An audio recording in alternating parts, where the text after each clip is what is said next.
Hello boys and girls, welcome to Storytime with Miss Guzman. Today I will be reading Junie B. Jones' Cheater Pants by Barbara Park. We are currently in chapter 3, and the last chapter that we read, we learned that Mr. Scary had asked all of the boys and girls to read their homework assignment out loud. And their homework assignment was that they were supposed to write about their weekend and all of the fun that they had.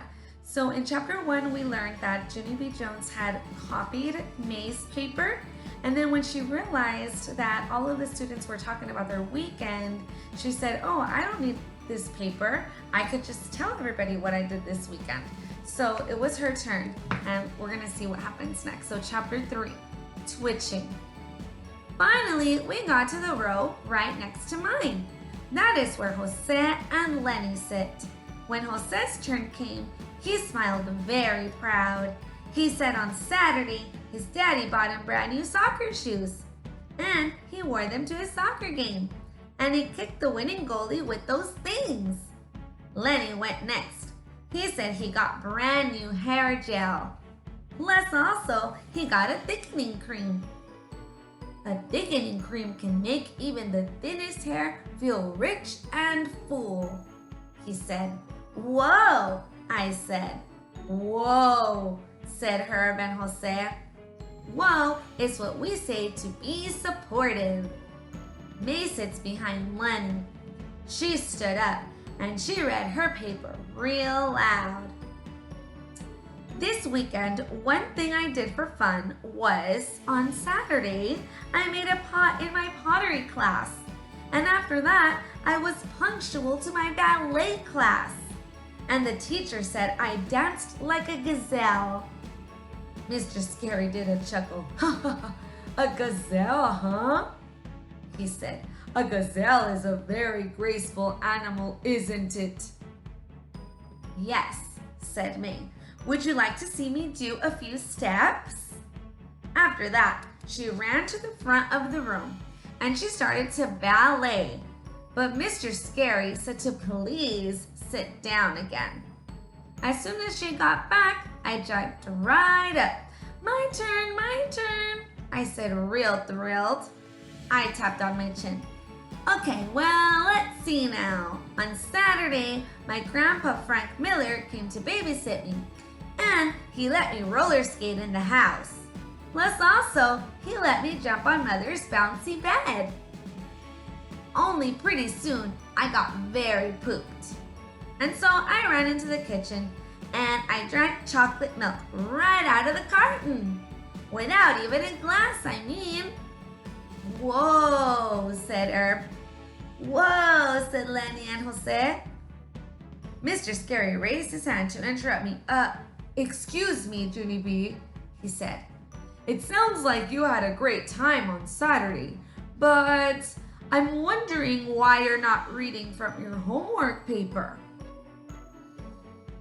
Just then, my heart got pounding and nervous, because I should have thought about that problem. I swallowed real hard. Well, let's see, I said kind of quiet. Why aren't I reading? Mr. Scary smiled. It's all right, he said. You can start over, just take out your paper and read us what you wrote. After that, I stood there very frozen, and I couldn't even move. Mr. Scary crossed his arms at me. You do have a homework paper, don't you, Junie B? He asked next. I stood there a little while longer. Then finally I reached into my desk and I pulled out the homework I copied from May. I waved it in the air kind of weakish. Here it is, I said. Here's my homework paper. See it? It's right here. Mr. Scary nodded. Yes, good. Now could you read it for us, please? He asked. I took a deep breath. Then I looked down at my paper. and I read it silently to just myself. Okay, done, I said. After that, I quick sat down and I stuffed the paper back into my desk. Mr. Scary came back to where I sit. He said, "Could he please see my paper?" I felt shaky and sickish inside. Very slow, I took out my paper again and I handed it over. After he read it, he shook his head. Then he took my hand and he walked me into the hall. "It seems that you and May had very similar weekends, doesn't it, Junie?" he said. I did a gulp. "Yes," I said, "it does." Mr. Scary read my paper once more. "So you take a pottery class, do you?" he said. I rocked back and forth on my feet. Yep, I do," I said. "I take a pottery class and I make little, pots." Mr. Scary breathed real deep. "And let's see, you take a ballet class too, huh?" he said. "And gee, what a coincidence. On Saturday, your teacher said you danced like a gazelle," I said very fast. "Gazelle," said Mr. Scary. "Whatever," I said. My teacher sucked in his cheeks and looked at the paper again. "And you were punctual too," he said. "That's amazing, isn't it?"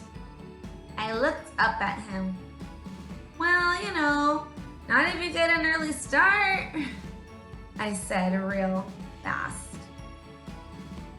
Mr. Scary bent down next to me. His face was not jolly.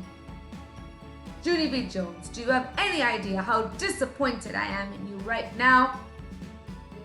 Just then, tears came in my eyes, and I didn't even expect that trouble. I quick hung my head so he couldn't see. "Sorry," I said. "Sorry you're disappointed." There she is.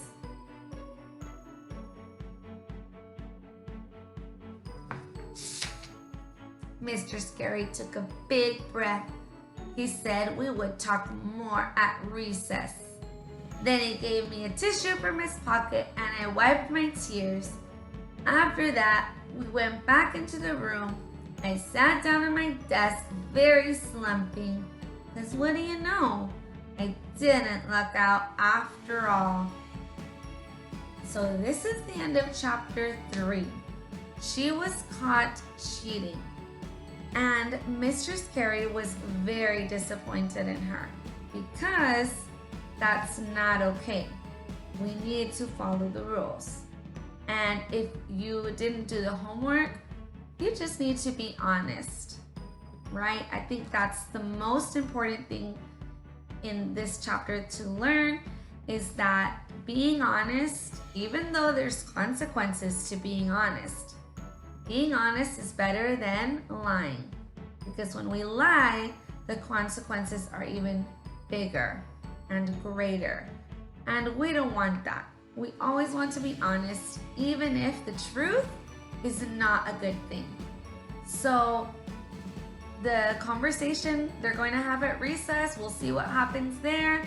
And then we'll see what Mr. Scary decides to do for the consequences, right? We're going to have to wait and find out. So thank you for watching and we'll see you next time.